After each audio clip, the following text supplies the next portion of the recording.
Joining us now from Washington, that top star, Sean Spicer, Chief Strategist and Communications Director for the RNC. Spicer, spending more time in New York. What you doing? Yeah, I'm going to spend more time in New York, but I'm still a Sox Patriots fan. Yeah, okay. That'll change. You can't divert the attention from the question was, what you doing over Trump Tower so much? Well, look, we're in the final 75 days of this campaign. What we need to do is make sure that our forces, our team, whether it's the data team, the digital team, political or finance and communication, are all in sync so that up and down that ticket, we're ready to go and make sure that the contrast is known between Donald Trump, Hillary Clinton, and the rest of that down ballot ticket. Okay, so are you the guy walking down the hallway, and as they see you come, they slam the door, here comes Spicer, quick, here comes Spicer, close the door? No, I'll tell you, I was up there earlier this week. I'll be back tomorrow. The enthusiasm and excitement that's on the floors of the campaign staff is unreal. Everybody's excited, I think, and really fond of the direction that the new team is taking this thing in. So I think the candidate, you've seen it, the best 2 weeks of this campaign are happening right now, and coincidentally, the worst 2 weeks of the Clinton campaign. This is going to be a dogfight coming down to the final 75 days, and I feel really good about where we're headed. Yeah, Sean, I find it very interesting that you're right. I think Trump has really turned the corner here. He's resonating, and also Hillary Clinton has been literally non-existent for the past 5 or 6 days. I mean, Donald Trump has been to Louisiana. President Obama has been to Louisiana. She's been raising money.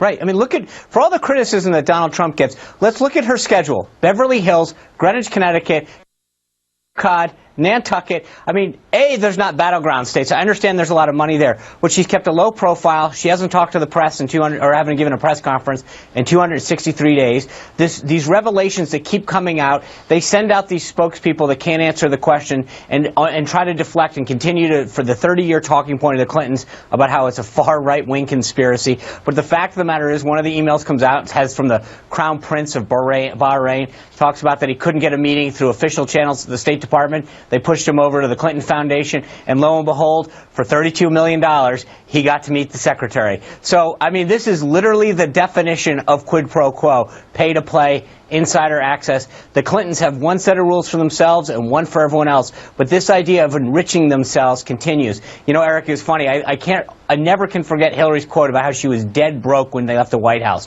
So without doing much of anything, they're now worth over $110 million and oversee a foundation of $2 billion. So it sounds like that they've done pretty darn well trading off this access to government. Yeah, Sean, is it typical for the RNC to start to work that closely with the campaign? Does this always happen? Yeah, sure, absolutely. We had a few staffers that worked out of Boston last cycle. McCain had a similar thing, although his headquarters was in Arlington. But absolutely, and under this chairman, I think we've been committed to making sure that we have the strongest team out there. And again, we've got teams that are embedded with their digital team and their data team. Fundraising's the same way, and our political operation, the ground game that's been better than it's ever been before, is a hand-in-glove operation to make sure that from the top of the ticket, and Donald Trump and Mike Pence, all the way down to people that are running for local office, we've got the strongest ticket, strongest data, digital operation, strongest ground game. Are the we'll call them the Washington insiders, the establishment types, are they on board with what you're doing? Well, they better be, because this is what's going to propel us to victory. And I think once we continue to have more and more weeks like we've had the last two, and Hillary's, you're going to see continued. Look, the erosion in the poll is largely the Republicans. And as they come home and they, number one, I think for a lot of these guys, see that we're going to win, and number two, hear about more of these vision policies that Donald Trump's laying out every week. He's talked about taxes. He's talked about national security. As he continues to lay out that vision and more people come home, not only the poll is going to close, but I think as we head in and out of September, it's going to be a dogfight with Trump up.